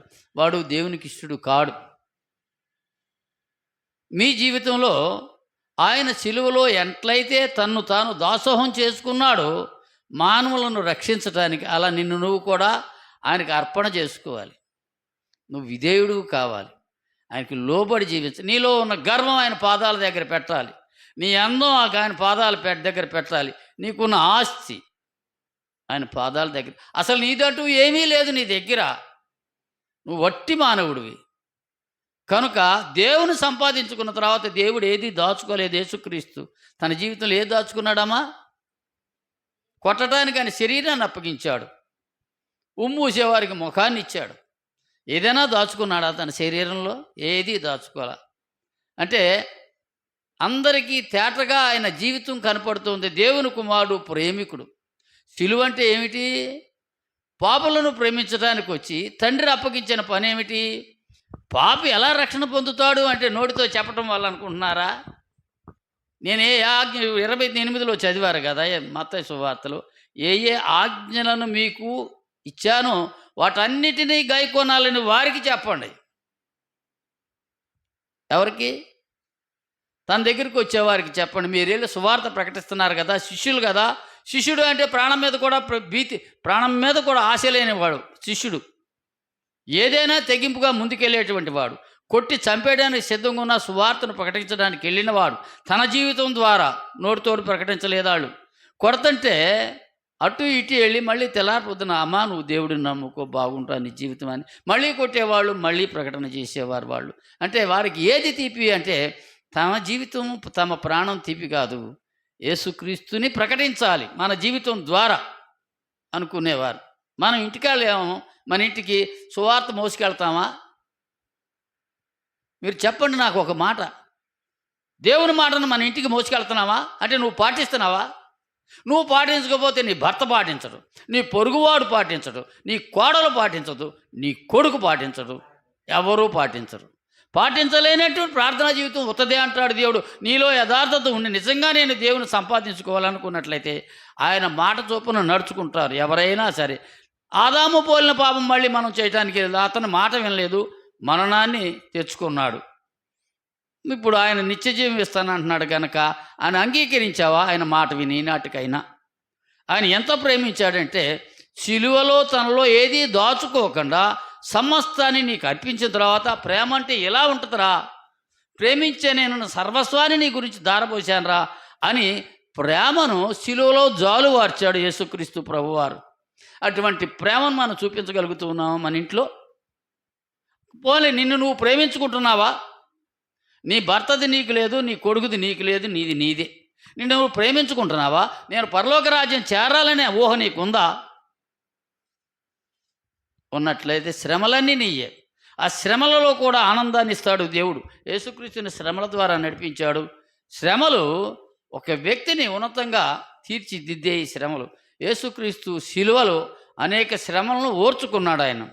ఆ శ్రమను నీకు ఓర్పును దయచేస్తుంది, ప్రేమను దయచేస్తుంది, సహనాన్ని నీకు ఇస్తుంది, క్షమాగుణాన్ని నీకు ఇస్తుంది. అర్థమైందా? ప్రేమను నీకు ఇస్తుంది. ఎవరిని కూడా నీ చూపులో ఎటువంటి వెలుచూపులు లేకుండా అందరినీ సమానంగా చూసే దృష్టికోణం నీకు అలవాటు పడద్ది. ఇది లేనప్పుడు యేసుక్రీస్తుని మరలా సిలువ వేసేవారు ఎవరు అంటే వీళ్ళే. అమ్మగారు చెప్పారు, ఇప్పుడు ఆ వ్యామోహాల వల్ల వీళ్ళలో ఉన్నట్టు ఆధ్యాత్మిక ప్రగతిని ఇవన్నీ అడిచేస్తున్నాయి. మనలో కూడా అవి పెచ్చయినాయి అనుకో, భూ సంబంధమైన వాటిని మనం సంపాదించుకోవాలని ప్రయత్నం చేస్తున్నప్పుడు మనలోకి ఆధ్యాత్మిక ప్రగతి ఏమాత్రమూ ఉండదు. అర్థమైందా మనకి? ఆయనలో ఎదగాలి అన్నట్లయితే ఆయన మాట వినాలి. మీ కొడుకుని బళ్ళోకి పంపిస్తుంటారు, వాడు ఎప్పుడు చూసినా ఆలోచిస్తుంటాడు. మీరేమంటారు? ఏమయ్యా మేస్టారు, ఎప్పుడు మావాడు ఇదేనా నువ్వు చెప్పేది అని మేస్టార్ని అడుగుతాం. కానీ నా కొడుకు ఏం చదువుతున్నాడో నేను పట్టించుకోను. మీరు ప్రార్థనకు వచ్చారు, మీ అబ్బాయి ఏం చేస్తున్నాడు, మీ కోడలు ఏం చేస్తుంది, మీ ఆయనగారు ఏం చేస్తున్నాడు, మీ తోటికోళ్ళు ఏం చేస్తుంది. ఒక పనిని ప్రారంభించినప్పుడు అది పరిశుద్ధంగా ఉన్నప్పుడు ఎదరవారు కూడా దాంట్లో ప్రవేశించి ఆ పనిని చేయటం ప్రారంభిస్తారు. అది ఏ పనైనా సరే పరిపూర్ణంగా చేయటం నేర్చుకోవాలి మనం. యేసుక్రీస్తు అన్నాడు కదా, తండ్రి నీవు నాకు అప్పగించిన పనిని భూమి మీద పరిపూర్ణంగా నెరవేర్చి నిన్ను మహిమపరిచానన్నాడు. ఇప్పుడు దేవుడు మీకు క్రిస్టియానిటీ అనేటువంటి దాన్ని మీకు అప్పగించాడు. మీరు క్రైస్తవులుగా జీవించాలన్నాడు దేవుడు. ఆ పనిని పరిపూర్ణంగా నెరవేర్చాలంటే నేను ఎలా ఉండాలి? శిలువ అనే జీవితంలో అంతర్భాగం కావాలి. శిలువ వేయబడిన క్రీస్తునే నువ్వు ప్రకటించాలి, నోటితో కాదు. నీ జీవితంలో శిలువ వేయబడిన క్రీస్తు ప్రత్యక్షం కావాలి. నీ ద్వారా దైవత్వం ఏంటో ఎదరవాడికి తెలియాలి. మీరు అందరూ కూడా దేవుని కుమారులే కదా, కుమార్తెలే కదా, అవునా? అంటే ఇవాళ మనం దేవుని వంశంలో చేర్చబడ్డాం. యేసుక్రీస్తు కూడా తనున్నంత కాలంలో కూడా దేవుడికి నేను వేరేయలేం. ఆయన ఏ మాటలు చెప్పమన్నాడో ఆ మాటలే చెబుతున్నాను. ఆయన ఏ క్రియలు చేయిస్తున్నాడో నేను అదే చేస్తున్నాను. ఆయనకి వేరుగా నేను లేను అన్నాడు. ఇప్పుడు మనం ఎలా ఉన్నాం? స్వపరీక్ష చేసుకోవాలి, మనం పరీక్షించుకోవాలి. 2 కొరింథీ పత్రిక 13వ అధ్యాయము 5వ వచనంలో చెప్తాడు.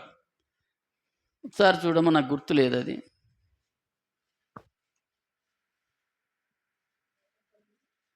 13:5.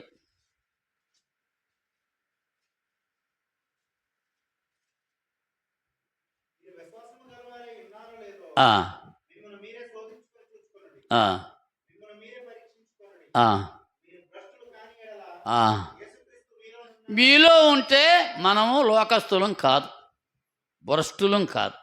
యేసు మనలో ఆయన ఉంచుకోవాలి. లేకపోతే అప్పుడు నువ్వు పరీక్ష చేసుకుంటేనే నీ కొలత ఏదో నీకు తెలుసుద్ది.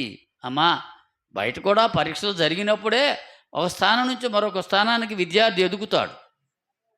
అర్థం కాలా? ఎప్పుడైనా మనం పరీక్షించుకుంటూ ఉండాలి. నేను క్రైస్తవుని కదా, నా ఊహలు ఎలా ఉన్నాయి, నా తలంపులు ఎలా ఉన్నాయి, నా ఇంట్లో నా భార్యకి కానీ నా తల్లికి కానీ నా తండ్రికి కానీ నేను మాదిరిగా కనపడుతున్నానా లేదా అని ఎప్పుడైనా పరీక్ష చేసుకుంటున్నారు. ఇక్కడ వాక్యం ప్రకటించిన అనంతరం లోకంలో కలిసిపోయింది, అది ఇది ఇక్కడే మిగిలిపోద్ది, ఇంటికి వెళ్ళదు. యాకోబు పత్రికలో చెబుతాడు, ఆయన యొద్దకు రండి, అప్పుడు ఆయన మీ యొద్దకు వచ్చును అంటాడు. ఆయన వద్దకు వచ్చిన తర్వాత మనం ఆ మాటలను మోసుకొని నీ జీవితంలో పాటించినట్లయితే వాడికి ఏదన్నా అర్థం అవుద్ది, కానీ లేకపోతే ఏమో అర్థం అవుద్ది, ఏమీ కాదు. నీ జీవితమే వ్యర్థంగా ఉంది అర్థం లేకుండా, మరి వారికి ఏం అర్థం అవుతుంది? నా బొంద ఏమీ కాదు. వాడి నడవడికని ఎలా మార్చుకుంటారు? మన నడవడికని బట్టి వాళ్ళు కూడా మార్చుకుంటారు. యేసు ఏమన్నాడు? నా అడుగుజాడలో మీరు నడుచుకున్నట్లుగా మీకు ఒక మాదిరిని ఉంచిపోతున్నాను అన్నాడు. ఆ మాదిరి ఎప్పుడైనా గుర్తు వస్తుందా మనకి ఇంటికాడ? అప్పుడు సజీవుడైన యేసుడు తిరిగి నీలో ఉన్నాడని చెప్పి ప్రజలకు అర్థమవుద్ది. పునరుద్ధానం చెందిన క్రీస్తు వారిలో ఉన్నాడయ్యా అని అర్థమవుద్ది. లేకపోతే అర్థం కాదు. అవును, ముసుకేస్తారు, ప్రార్థన చేస్తారు, కానీ ఇంటికి వెళ్ళిన తర్వాత ఈ ముసుగు ఎందుకు వేసాడో ఎందుకు ఇచ్చాడో దేవుడికి తెలియదు. వీళ్ళకి బొట్టు కాటుగా తీసేస్తారు మేము క్రైస్తవులమని చెప్పుకుంటానికి. అవి దిగిపోతే మనం క్రైస్తవులమో కాదో ఎదరవాడికి తెలియదు. నేను మీరు ఎలా అన్నాను అనుకోవద్దు, ఎక్కువగా బోధించేది స్త్రీల గురించే బోధిస్తుంటాడు గ్రంథంలో కూడా. నువ్వు ఇంటికి వెళ్ళిన తర్వాత నీ ముసుగు సరైన నిర్వచనం నీ జీవితం ద్వారా కలగాలి. నేను సేవ చేస్తున్నానంటే ఎవరికి సేవ చేస్తున్నానో, దేవుని సేవకుడిగా కనపడుతూ అపవాది సేవ చేస్తున్నానా, నిజంగా దేవుని సేవకుడిగా నేను ఉన్నానా అని నేను పరిశీలించుకోవాలి. నేను ఎక్కడైనా చెడు కార్యాలు కానీ చెడు మాటలు కానీ మాట్లాడినట్లయితే, లేదు అభిప్రాయ భేదంతో జీవించినట్లయితే, ఆ అంతరింద్రియాన్ని ఎరిగినట్టు దేవుడు నన్ను పనిష్ చేయడా? నేను భ్రష్టుడను కానా? నన్ను నేను పరీక్షించుకోకపోతే. యేసు లేచాడు, ఎక్కడున్నాడు లేచినవాడు? సజీవులు సజీవులే కదా అమ్మా. స్తుతించేవారు ఎవరు? అది సజీవుడు అంటే ఎవరు అంటే ఎవరు? హలో అండి,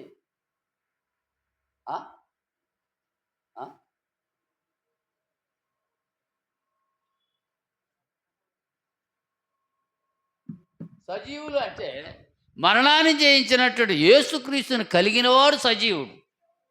మృతతుల్యమైన ఊహలు కానీ తలంపులు కానీ ఆలోచన కానీ లేనివాడు సజీవుడు. బయటికి బాగానే ఉంటాం, లోపల మాత్రం చాలా కుళ్ళు ఏర్పడుతుంటుంది.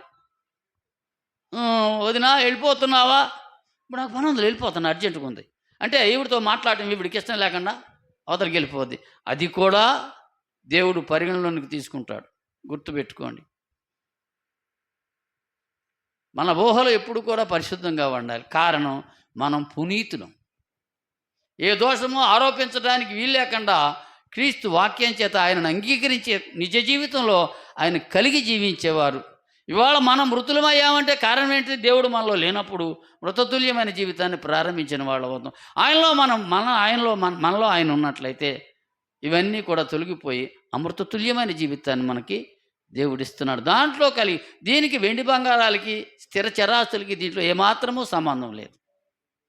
హల్లెలూయా. తెల్లవారుజామున వాళ్ళు వెళ్ళారు, ఎవరిని వెతుకుతున్నారని అడిగారు. అడిగితే యేసుక్రీస్తుని వెతుకుతున్నామన్నారు. ఆయన ఇక్కడ లేడు అన్నారు. అక్కడ ఉన్నాడు. ఎక్కడ చదివామన్నది? లోకాసు వార్త 24వ అధ్యాయం 5వ వచనం కానీ చదువుదాం. వారు భయపడి ముఖమును నేల మీదకు మోపి ఉండగా, మీరు సజీవుడైన వారిని మీరెందుకు మృతులలో వెతుకుతూ ఉన్నారు? అంటే దేవుని దగ్గరికి వచ్చినటువంటి వ్యక్తి దేవుని వల్ల, దేవుని జీవవాక్యం వల్ల జీవాన్ని పొందలేనటువంటి వాడిలో దేవుడిని చూడలేం తల్లి. దేవుడిని చూడలేం. మన ఇంటికి వెళ్ళిన తర్వాత జీవవాక్యం పక్కన పెట్టేసి మామూలు జీవితాన్ని గడిపించినట్లయితే మనలో యేసుక్రీస్తుని ఎవరూ దర్శించలేరు. మృతులం మనం, సజీవుడైన దేవుని కలిగి లేని వారం. కాబట్టి మనం మృతులం కాదు, సజీవుడైనటువంటి మన కోసం తిరిగి లేచాడు. జీవించేవాడని నేను కాదంటాడు పౌలు. యేసుక్రీస్తే నాలో జీవిస్తున్నాడు అని ఒక తీర్మానం మనలోకి రావాలి. అంటే మీరు అనుకోవచ్చు, బోధించేవాడికి వచ్చా అని. 100కి 100 పాళ్ళు తూచా తప్పకుండా జీవించాలనే కోరికలో ఉన్నవాడిని నేను. మీరు నమ్మినా నమ్మకపోయినా ప్రయత్నం చేయండి. అంటే నేను ప్రయత్నం చేస్తున్నాను, 10%, 5% ఏదోటి ఉత్తీర్ణత సాధించుకుంటున్నాను. అలాగా ప్రతిరోజు కూడా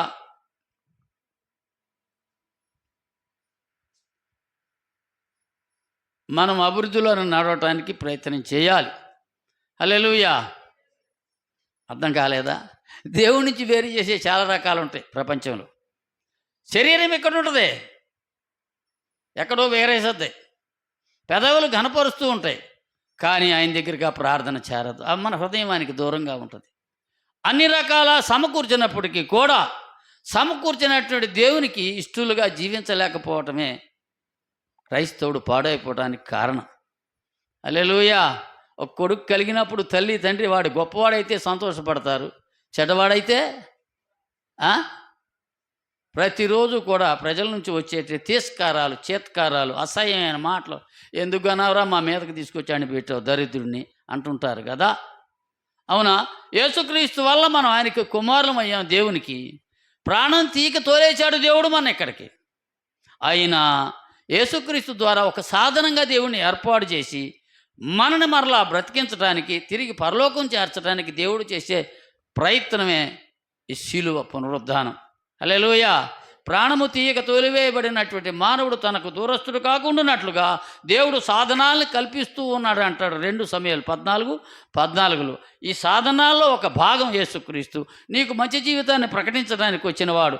జీవితం ఎలా ఉంటుందో తెలియనప్పుడు ఇగో ఎలా ఉంటుంది అని చెప్పి శిలువలో ఎక్కి మనకి పునరుద్ధాన శక్తిని దయచేసిన వాడు ఆయన.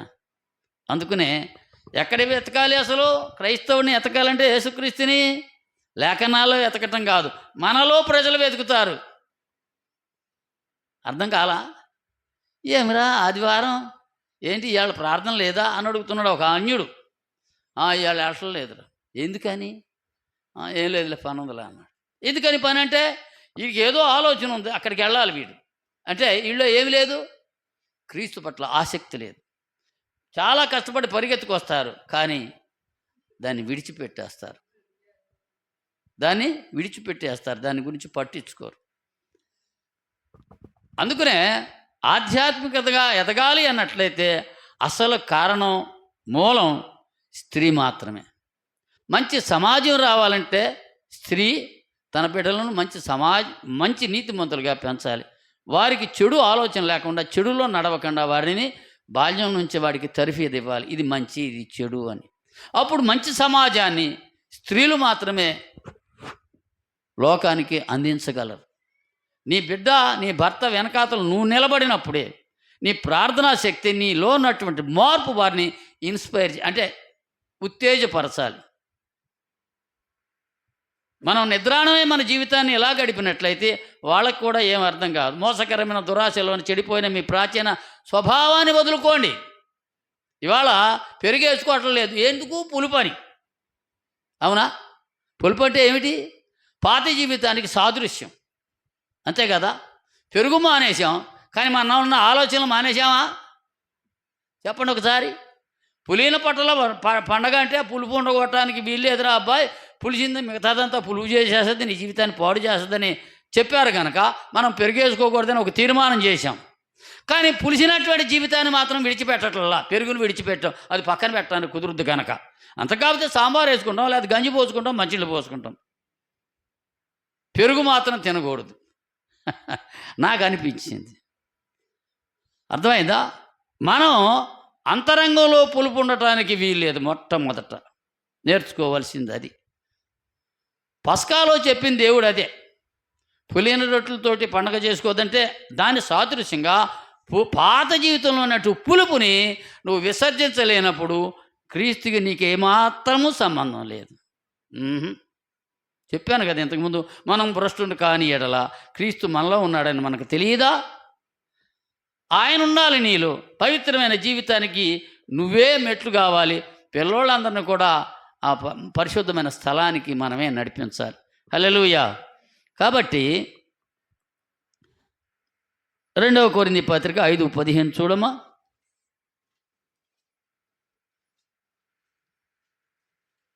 నాకు తీయడానికి గాలి వస్తుంది ఇక్కడ.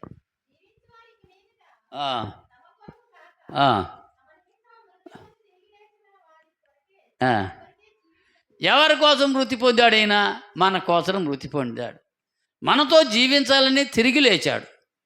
హల్లెలూయా. మరి ఆయన మనతో జీవించడానికి ఇష్టపడుతున్నాడు. మనం ఇష్టపడుతున్నామా లేదా?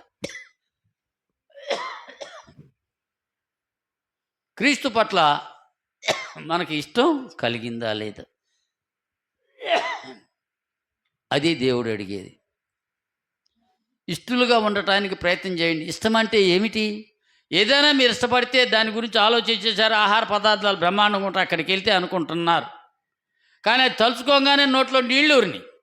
అటువంటి తీయని ఊహలు క్రీస్తును తలుచుకోగానే క్రైస్తవుడికి పుట్టాలి.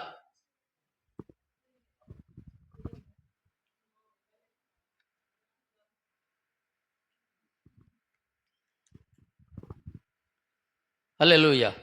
ఉన్నాయమ్మా. తీతు పత్రిక 2వ అధ్యాయము 14వ వచనం ఒకసారి చూడము.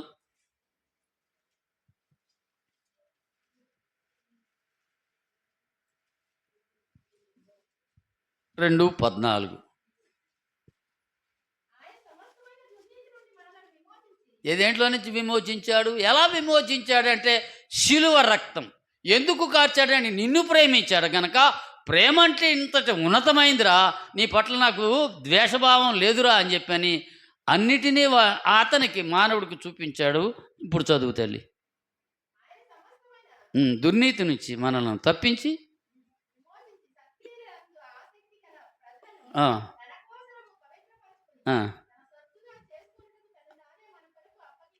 తనని, మిమ్మల్ని మనందరినీ కూడా తన సొత్తుగా చేసుకోవడానికి ఆయన తన్ను తాను సమర్పించుకున్నాడు. ఇప్పుడు ఎవరి సొత్తు నువ్వు? ఆయన సొత్తు. నీకు అభిప్రాయాలు ఉండొచ్చా? నీ సొంత అభిప్రాయాలు. ఆయనకి భిన్నంగా ఆలోచించవచ్చా? కూడదు కదా. ఆయనకు ఆలోచనకే నీ జీవితాన్ని అప్పగించుకోవాలి. ప్రతి దినము కూడా, ప్రతి గడియ ఆయనకి మహిమ రావాలి. ఏది చేసినా ప్రతి గడియ ఆయనకు మాత్రమే మహిమ రావాలి.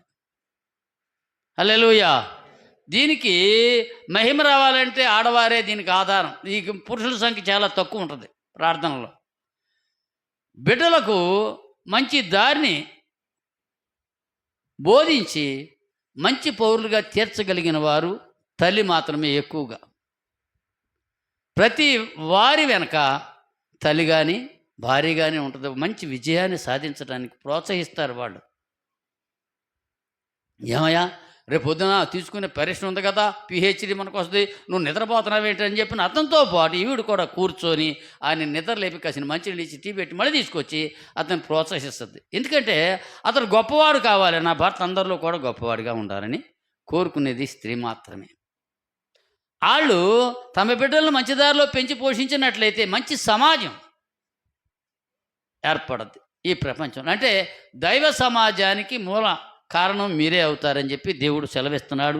సత్క్రియలను ఆసక్తి కలిగిన వారినిగా వారందరినీ కూడా దేవుడు ఏర్పాటు చేసుకుని వారిని విమోచించడానికి తన్ను తాను అర్పణగా చేసుకున్నాడు. మిమ్మల్ని మీరు అర్పించుకోండి, అర్పణగా చేసుకోండి, నీ బిడ్డల భవిష్యత్తుని తీర్చిదిద్దండి. అది దేవుడు చెప్పిన మాట. మీరు లేఖనాలను అనుసరించకుండా, ఆయన ఎడల భయభక్తులు లేకుండా మనం మాట్లాడే ప్రతి మాట మన గురించి సాక్ష్యం చెప్పుద్ది. ప్రతి ఆలోచన దేవుడు గ్రహిస్తాడు. నువ్వు ఎలా ఉన్నా హృదయాల్ని అంతరింద్రియాలని పరిశోధించగల నీతి గల యెహోవాను నేనే.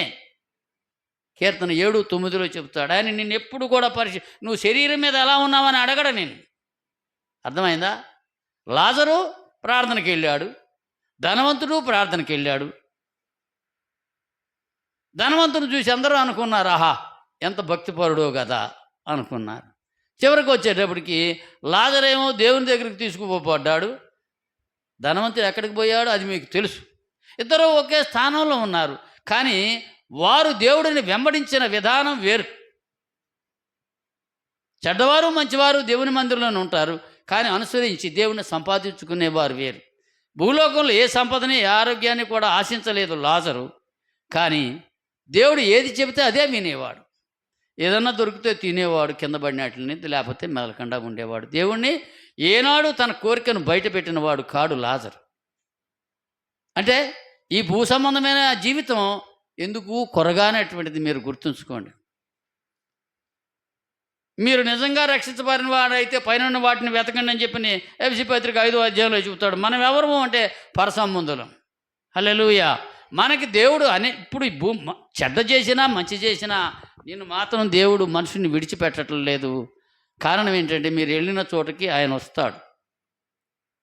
దీర్ఘశాంతుడైన దేవుడు నువ్వు మారి పోలి ఎదరవారికి ప్రార్థన చేసినప్పుడు అతనికి మంచి ఆరోగ్యం వస్తే నీ ద్వారా దేవుడు వారి ఇంట్లో ప్రవేశించి వాడి మనసును మారుస్తాడు. దేవుడు అంటే స్వస్థపరిచే శక్తిని మీకు దేవుడు ఇచ్చాడు.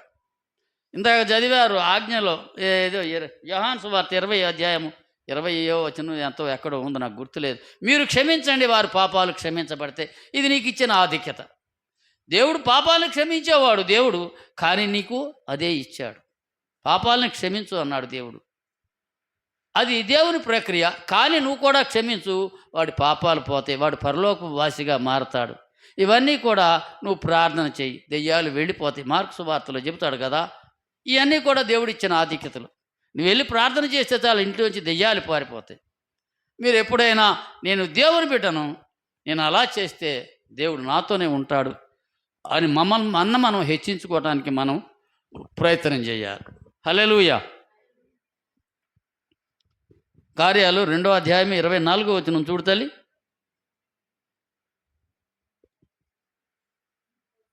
రెండు 24 కార్యాలు.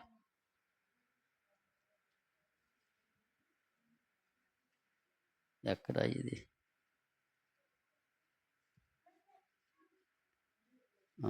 2:24.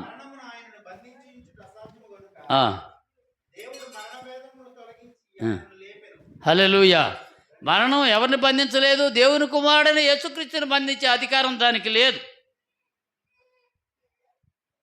మన మీద కూడా ఆ అపవాదికి అధికారం లేదు, మరణానికి మన మీద అధికారం లేదు. మీ జీవాన్ని దేవుడు తన దగ్గర దాచుకున్నాడు. కొలసి పత్రికలో చెబుతాడు, మీకు మరణం మీద అధికారాన్ని దేవుడు ఇచ్చాడు. మరణమా నీ ముల్లెక్కడా అని చెప్పి యేసు ఎలా అయితే మాట్లాడాడో, మీరు దేవునికి అనుచరులు గనక మీరు కూడా మరణాన్ని చూసి అపహాస్యం చేసేవారిగా మీరు ఉంటారు. అటువంటి శక్తిని దేవుడు మీకు ఇస్తున్నాడు. ఆయన మరణాన్ని నుంచి ఆయన లేచాడు, మీరు కూడా లేపబడ్డారు. రెండవ రాకడలో ఆయన వచ్చినప్పుడు మనం కూడా ఆయనతో పాటు లేచి ఆయన దగ్గరికి వెళతామని చెప్పని లేఖనాలు మనకు బోధిస్తున్నాయి. ఎవరు ఇలా లేపబడతారంటే, మృతుల పునరుద్ధానం తర్వాత దేవుడు తీర్పు కానీ మొట్టమొదటి గుంపులోకి చేరి దేవుని దగ్గరికి వెళ్ళాలి అన్నట్లయితే నిర్జీవ క్రియలను విడిచి మనం జీవించటం ప్రారంభించాలి. అప్పుడు సజీవుడైనటువంటి యేసుకి మనం దాసోహులమైనట్లుగా లెక్క. మనం ఆయనకి మనం అప్పగించుకున్నట్టుగా లెక్క అంటాడు దేవుడు ఇక్కడ. హల్లెలూయా. ఎఫ్సి పత్రిక 5:14 చూడము.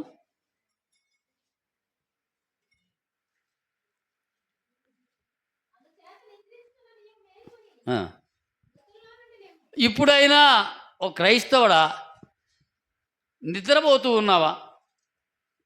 దేవుడు అంటే తెలియనివాడిగా ఉన్నావా? నిద్రపోకు నాయనా. అందుకనే ప్రార్థన గురించి కూడా చెప్తాడు మత్తయి సువార్త 26వ అధ్యాయంలో 44వ వచనంలో. ఏమని చెప్తాడు? మీరు మెలకుగా ఉండి ప్రార్థించండి. అంటే నిద్రపోకుండా ఉండి ప్రార్థించడం అనే కాదు, అపవాది నీలో ప్రవేశించకుండా ఉండాలంటే నీ ప్రార్థన ఎలా ఉండాలి? పారదర్శకంగా ఉండాలి అని చెప్పి అంటున్నాడు ఇక్కడ. ఇప్పుడు ఏమన్నాడమ్మ ఇక్కడ 5:22లో? అది ఇప్పుడు మీరు చదివారు ఎఫ్సి పత్రిక 5:14. చదవమ్మా. అది నువ్వు నిద్రపోతూ ఉన్నట్లయితే నీ భక్తి జీవితం నిద్రాణమైతే నువ్వు మృతుడివే. కాబట్టి ఈనాటి నుంచైనా నువ్వు మేల్కొనైనా నువ్వు ఫ్లరిష్గా, అదే నువ్వు ఉజ్జీవత కలిగి ఉండటానికి ప్రయత్నం చేయి. నిద్రపో మాకు, లే, నిద్రను విడిచిపెట్టు, భక్తి జీవితంలో మెలకుగా ఉండని చెప్పిన దేవుడు క్రైస్తవుడికి తెలియజేశాడు. ఇవన్నీ ఇక్కడ వింటాం, నిత్య జీవితంలోకి వచ్చేటప్పటికి దాన్ని విడిచిపెట్టేస్తాం. హల్లెలూయా. నిజ జీవితంలో క్రీస్తును కలిగిన వాడే ప్రతి క్షణము నీకు గుర్తొచ్చినప్పుడే ఎంతైతే ప్రేమించాడో శిలువలో నీకు నుంచి అన్నీ అర్పించిన దేవుడు తిరిగి లేచాడు నీ కోసం. ఆయన నీకు గుర్తు రానప్పుడు, నీ నిజ జీవితంలో ఆయన కనపడనప్పుడు మనం మృతులమే. ఏమిరా ప్రార్థనకి వెళ్ళలేదేంటని చెప్పని అడిగినప్పుడు వాడు మానేశాడు. వాడు ఎవరు అంటే దేవుని దగ్గరికి వచ్చేవాడు. త్రాగుబోతులు, వ్యభిచారులు ఇంకా సంచారం చేస్తానే ఉన్నాడు దీంట్లో. అది మంచిది కాదు. దేవుడిని మరలా సిలువ వేసిన వారు అవుతాం. బయట వారు ఎటువంటి వాళ్ళు? భక్తి గల వారి వేళ ఉండి దాని శక్తిని ఆశ్రయించలేని వారు వాళ్ళు. కానీ మనం అలా కాదు. ఆయన క్రీస్తు శిలువను ఆశ్రయించాం కనుక నిరంతరం ఆయన శక్తి చేత మన నింపుతూ ఉన్నాడు. దానిని చేత్తో పట్టుకుని ఇంటికి వెళ్ళినట్లయితే నిజంగానే క్రీస్తు మనలో నివాసం చేస్తాడంటాడు దేవుడు. హల్లెలూయా. కీర్తన 89వ కీర్తన 43వ వచనం చూడు తల్లి. ఆఖరి ముగించుకుందాం. ఆగమ్మా, ఒక్క నిమిషం ఆగండి. 89వ కీర్తన అని అంటారా? నన్ను చూడండి.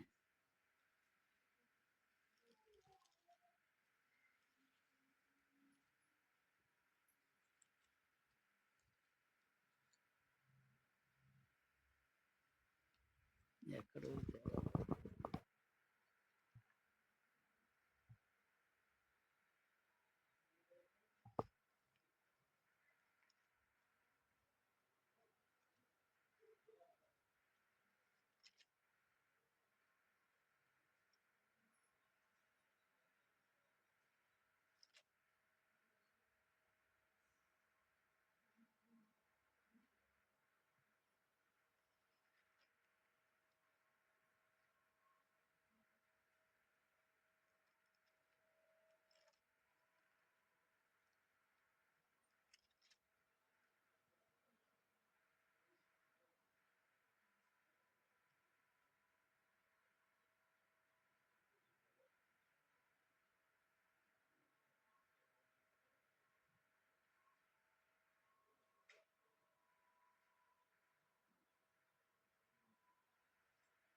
ఒకటి యోహాను పత్రిక 4వ అధ్యాయము 10వ వచనం చదవండి చాలు. 4:10 మొదటి యోహాను. కాదు,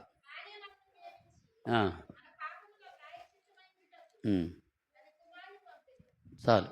ఆయన మన పాపాలన్నిటి కూడా ప్రాయశ్చిత్తం అంటే తెలుసు కదా. ప్రాయశ్చిత్తం అంటే పరిహారం, అంటే ఎవరి దానికి వారే చెల్లించుకోవటం ప్రాయశ్చిత్తం. నేను తప్పు చేస్తే దానికి పరిహారం చెల్లించాల్సిన బాధ్యత ఎవరిది? నాది. కానీ మన పాపాల నిమిత్తం ప్రాయశ్చిత్తమైంది ఎవరు? యేసు. అంటే దీంట్లో ప్రేమ ఉన్నది. తన కుమారుని పంపించి మన పాపాల నిమిత్తం ఆయన శిలువను ఎక్కించి మన పరిపూర్ణమైనటువంటి క్రైస్తవంలోనికి మంచివారిగా, సమాజానికి పనికొచ్చేవారిగా ఉండటానికి దేవుడు ఇక్కడికి ఆయన పంపించాడు. కాబట్టి ఆయన రాకడ నిజము అనుకున్నట్లయితే, క్రీస్తు శిలువ నిజము అనుకున్నట్లయితే, నేను ఆయన ఆశ్రయించాను అనుకున్నట్లయితే, మన జీవితం పారదర్శకంగా ఉండేటట్లుగా, ఎవరూ కూడా పరపక్షం ఉన్నట్టు అపవాది సహితం మన మీద నేరమేమీ మోపకుండా మనం చూసుకునే బాధ్యత ఎవరిది? మీదే. ఆయనకి ఘనత మన వల్లే రావాలి, అపకీర్తి మన వల్లే వస్తుంది. హల్లెలూయా. అర్థమైందా? అంటే ఇందాక ఆ ఆదికాండంలో చదివారు 3:13 అనుకుంటా. స్త్రీ సంతానానికి నీకు విరోధం కలగజేస్తాను, అతడు నువ్వు అతని మడిమను కొడతావు, అతన్ని తలను చెతకు కొడతాడు అని చెప్పాడు. ఇప్పుడు ఎవరు తలను చెతకు కొట్టేది? పాపం యొక్క తలను చెతకు కొట్టాల్సిన బాధ్యత ఎవరిది? మందే. ఇప్పుడు ఆయన రెండవ రాకని తీసేయండి. ఒకసారి వచ్చాడు ఆయన, పాపంలో అది సాతాను మొత్తంగా చావలేదు, ఇంకా మెదులుతూనే ఉంది. అందుకనే ఇంకా పాపం వేలుబడి చేస్తుంది మనలో. గనక సాతాను యొక్క తల చెతకొట్టే బాధ్యత ఎవరిది అంటే, చెడుని చంపేసే బాధ్యత ఎవరిది? మందే. మీరు గుర్తుపెట్టుకోండి, చెడును చంపకపోతే మంచి మనకు అబ్బదు, మంచి రాదు కూడా. ఆయనకి ఘనకరంగా జీవించాలి అన్నట్లయితే ఆయనకు అవసరంలా మన కుటుంబాలు బాగుండాలనే దేవుడు కోరుకుంటున్నాడు. హల్లెలూయా. ఎవరు కూడా నీ మీద నింద మోపకుండా జాగ్రత్త పడు. అర్థమైందా? లేకపోతే అందరికీ మనని చెడుగా చూస్తారు. మన ఆలోచన విధానాన్ని మార్చుకోవాలి. దేవునికి అనుకూలంగా మనం జీవించడానికి ప్రయత్నం చేయాలి. అప్పుడు ఆయన లేచిన క్రీస్తు యొక్క శక్తి మనలో ఉంటుంది. లేకపోతే బలహీనులుగా మిగిలిపోతాం. వీరేనా క్రైస్తవులు అనే నింద మన మీదకి రావటానికి వీలు లేదు. దేవునికి మహిమ మీ వల్లే రావాలి. దేవుడు క్రైస్తవ జీవితాన్ని మీకు అప్పగించాడు కనుక దాన్ని పరిపూర్ణంగా నెరవేర్చండి. దేవుడు ఆనందపడతాడు. ఇందాక చెప్పారు కదా కొండ మీద ప్రసంగంలో, ఈయన నా ప్రియ కుమారుడు, ఇతని యందు ఆనందపడుతుంది. ఎవరు ప్రియకుమారులు అంటే, పాపాన్ని విడిచి యేసుక్రీస్తుని అంగీకరించి పాపాన్ని జోలికి పోకుండా ప్రతినిత్యము కూడా ఆదర్శంగా జీవించేటువంటి వారే ఆయన కుమారులు, కుమార్తెలు. అప్పుడే దేవునికి ఆనందం. లేకపోతే కన్నందుకు ఆయన కూడా బాధపడే అవకాశం ఉంటుంది. కాబట్టి మనం అందరం కూడా పవిత్రంగా జీవించడానికి ప్రయత్నం చేద్దాం. దేవుడు ఈ మాటలను దీవించునుగాక. ప్రార్థన చేసుకుందాం అందరూను. స్తోత్రము నాయన, సకల ఆశీర్వాదాలకు కారణభూతుడైన మా పరలోకపు తండ్రి, నీ పరిశుద్ధ నామానికి వందనాలు. ఇంతవరకును కాలాతీతమైనప్పటికీ కూడా నీ బిడ్డలు ఆసక్తితోటి నీ మాటలను ఆలకించారు తండ్రి. పులిపిండిని యావత్తును తొలగించేశారు తండ్రి. మీకు వందనాలు. మీ పునరుద్ధాన శక్తి చేత నీ బిడ్డలను మీరు నింపుతూ ఉన్నారు. ప్రతిదినము ఆశీర్వాదాన్ని వాళ్ళు పొందటమే కాక అనేక మందికి ఆశీర్వాదకరంగా నీ బిడ్డలను మీరు మార్చారు తండ్రి. మీకు వందనాలు తండ్రి. మీరు మీ కనుదృష్టిని దాటిపోకుండా నిరంతరము మంచివారిగా జీవించటం మాకు నేర్పించండి. ప్రగతిలోనికి మమ్మల్ని మీరు నడిపించండి. అన్ని విషయాల్లో కూడా తోడై ఉండి ప్రతి కుటుంబంలో ఉన్నటువంటి అవసరాలన్నిటిని కూడా తీర్చండి. ప్రతి బలహీనతకు విరుగుడు మీరే గనక నీ యందు దృష్టి నిలిపి మా జీవితాన్ని ఘనంగా కొనసాగించడానికి కృపను అనుగ్రహించి సహాయం చేయండి నాయన. ఇంతవరకును తండ్రి దేవుని వాక్యాన్ని ప్రకటించడమే కాక ఈ సంఘాన్ని నడుపుతూ ఉన్నటువంటి ఇద్దరు బిడ్డలను మీరు దీవించండి. అనేక మందికి నీ సత్యాన్ని ప్రకటించి నీతి మార్గంలో వాళ్ళందరూ కూడా నడుచుకోవాలని ప్రయాసపడుతూ ఉన్నారు. క్రీస్తునందు వారి ప్రయాస వ్యర్థం కాకుండా నిరంతరము వారిని ఆశీర్వదించమని, వచ్చిన ప్రతి తల్లిని, ప్రతి తండ్రిని, ప్రతి బిడ్డను ఆశీర్వదించి క్షేమాన్ని కలిగించమని యేసు నామములో ప్రార్థించి వేడుకుంటున్నాము తండ్రి. ఆమేన్. అందరికీ వందనాలు.